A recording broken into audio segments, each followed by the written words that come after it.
Hello friends, welcome again.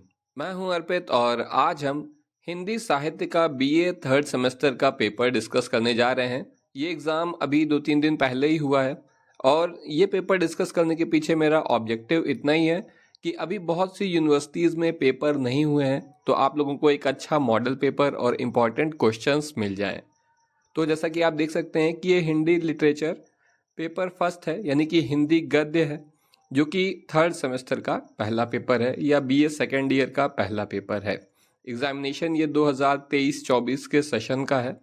तो आइए चलिए शुरू करते हैं अपना पेपर। ये हम आप पहले पेज पर देख सकते हैं कि यहाँ पर जो है निर्देश वगैरह दिए हैं और उससे ऊपर 2 घंटे का समय है और मैक्सिमम 75 मार्क्स हैं, क्योंकि 25 मार्क्स आपके जो है इंटरनल के थ्रू आपको मिलेंगे। तो पहले हम निर्देश पढ़ लेते हैं कि यह प्रश्न पत्र 3 खंडों आ बा एवं सा में विभाजित है। प्रत्येक खंड में दिए गए निर्देशों का पालन आपको करना है।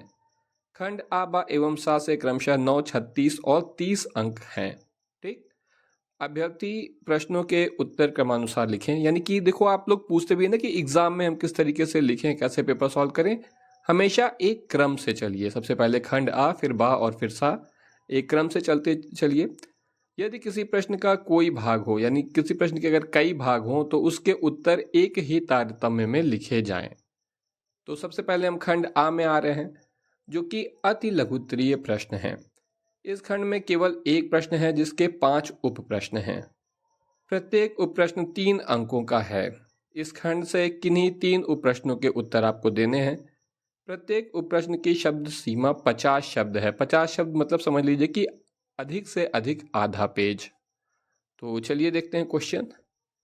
ये देखिए, काका काका अंगा करके दिया हुआ है। आपको किन्हीं 3 के ही उत्तर देने हैं इसमें से।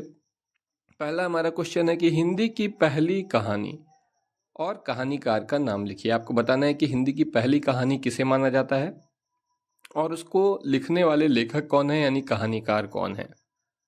दूसरा क्वेश्चन है उपन्यास के प्रमुख तत्वों का उल्लेख कीजिए। तीसरा क्वेश्चन है पाजेब कहानी का उद्देश्य बताइए। चौथा क्वेश्चन है आचार्य शुक्ल जी जो हैं, उन्होंने कविता की परिभाषा क्या दी है, यानी कि कविता की परिभाषा क्या है आचार्य रामचंद्र शुक्ल के हिसाब से, ये आपको लिखना है। अगला प्रश्न है संस्मरण और रेखा चित्र में अंतर स्पष्ट कीजिए। ये बहुत इंपॉर्टेंट क्वेश्चन है, लगभग हर साल आता है। ठीक, तो इसे आप ज़रूर अच्छे से जो है पढ़ लीजिएगा। आगे देखें, इसके बाद शुरू होता है खंड बा। खंड आ से आपको केवल 3 ही उत्तर देने थे 5 में से। अब खंड बा है, जो कि लघु उत्तरीय प्रश्न है। इसमें लघु उत्तरीय प्रश्न, इस खंड में केवल एक प्रश्न है जिसके 7 उप प्रश्न हैं। प्रत्येक उप प्रश्न 9 अंकों का है। इस खंड में किन्हीं 4 उप प्रश्नों के उत्तर दीजिए। प्रत्येक उप प्रश्न की शब्द सीमा 225 शब्द है। देखिए, हम मानकर चलते हैं कि 100 शब्द यानी कि 1 पेज, तो 225 शब्द मतलब 2 पेज या उससे थोड़ा सा ज़्यादा। तो आप 2 पेज तक रखें, 2 पेज लिखेंगे, क्योंकि ये अधिकतम सीमा है 225 शब्द, उससे ज़्यादा नहीं बढ़ना है। ठीक, तो अगर आप 2 पेज का उत्तर लिखते हैं तो इतना पर्याप्त है। और हमेशा जैसा कि आपसे कहा था कि क्रम से चलिए। पहले खंड आ करिए, फिर बा करिए, उसके बाद ही सा करिए। ये नहीं कि सा से शुरू कर रहे हैं। तो देखिए, हमारा पहला क्वेश्चन का कहानी के उद्भव और विकास पर प्रकाश डालिए। ये आपका पहला क्वेश्चन है। दूसरा क्वेश्चन है कि कहानी कला की दृष्टि से कफन कहानी की समीक्षा कीजिए। ये मुंशी प्रेमचंद की कहानी है। तीसरा है लक्ष्मी का स्वागत की समीक्षा एकांकी के तत्वों के आधार पर कीजिए। नेक्स्ट क्वेश्चन है कि निम्न गद्यांश की सप्रसंग व्याख्या कीजिए। गद्यांश आपका क्या है कि आवेश राजनीति का दुश्मन है। राजनीति में विवेक चाहिए, विवेक और धीरज। प्रवचनीय मुद्रा में डॉक्टर साहब ने जीवन के अनुभवों से निचुड़ा हुआ वाक्य उछाला। फिर कुछ क्षण रुककर हौसला बांधते हुए बोले, आएगा, पद पर बैठोगे तो पद की जिम्मेदारी स्वयं सब सिखा देगी। तो ये आपका जो है गद्यांश है, इसकी सप्रसंग व्याख्या करनी है। अगला जो क्वेश्चन है वो भी, इसमें भी गद्यांश की सप्रसंग व्याख्या करनी है। और ये गद्य क्या है कि चोर से ज्यादा फिक्र थी आबरू की। किवाड़ न रहने पर भी पर्दा ही आबरू का रखवाला था। वह पर्दा भी तार तार होते होते एक रात आंधी में किसी भी हालत में लटकाने लायक ना रह गया। दूसरे दिन घर की एकमात्र पुश्तैनी दरी दरवाजे पर लटका दी गई। तो ये पर्दा कहानी से लिया गया है ये गद्यांश, और आपको इसकी सप्रसंग व्याख्या करनी है। अगला क्वेश्चन एक बार फिर से गद्यांश का ही है, इसीलिए मैं कहता हूँ हमेशा कि कहानी पढ़ ले, नहीं तो आपको पता ही नहीं चलेगा कि ये गद्यांश आया कहाँ से है, तो फिर उसकी क्या व्याख्या करेंगे, क्या प्रसंग लिखेंगे, संदर्भ उद्धरण में हो जाएगी समस्या। तो अगला क्वेश्चन है क्या कि इस बार भी आपको गद्यांश की सप्रसंग व्याख्या करनी है। गद्यांश है कि जिस प्रकार आत्मा की मुक्तावस्था ज्ञान दशा कहलाती है, उसी प्रकार हृदय की यह मुक्तावस्था रस दशा कहलाती है। हृदय की इसी मुक्ति की साधना के लिए मनुष्य की वाणी जो शब्द विधान करती है उसे कविता कहते हैं। अगला है आपका छा, यहाँ पर भी गद्यांश की सप्रसंग व्याख्या करनी है। सवेरे माधव ने कोठरी में जाकर देखा तो उसकी स्त्री ठंडी हो गई थी। उसके मुंह पर मक्खियां भिनक रही थीं। पथराई हुई आंखें ऊपर टंगी हुई थी, यानी छत की ओर देख रही थी।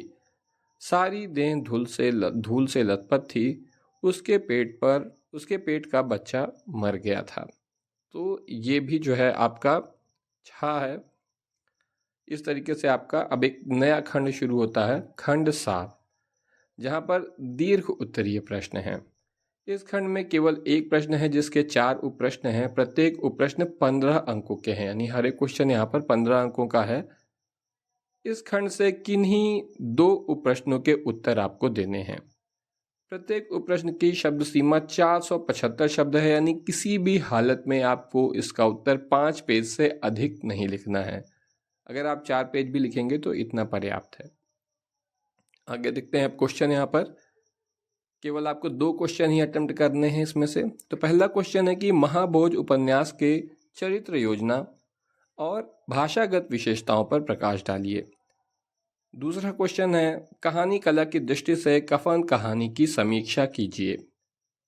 तीसरा क्वेश्चन है आधे अधूरे नाटक के आधार पर सावित्री की चारित्रिक विशेषताओं का सम्यक निरूपण कीजिए। और 5वां क्वेश्चन है हजारी प्रसाद द्विवेदी रचित कुटज निबंध की साहित्यिक विशेषताओं पर प्रकाश डालिए।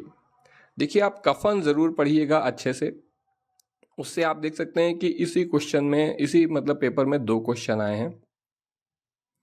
तो ये था हमारा पूरा क्वेश्चन पेपर, और उम्मीद है कि आपके लिए यूज़फुल है। आप ये सभी क्वेश्चन पढ़ के जाइएगा। मैं गारंटी के साथ कहता हूँ कि 40-50% क्वेश्चन आपके यहीं से आ जाएंगे आपके एग्ज़ाम में इस साल। तो आज के लिए बस इतना ही। Thank you.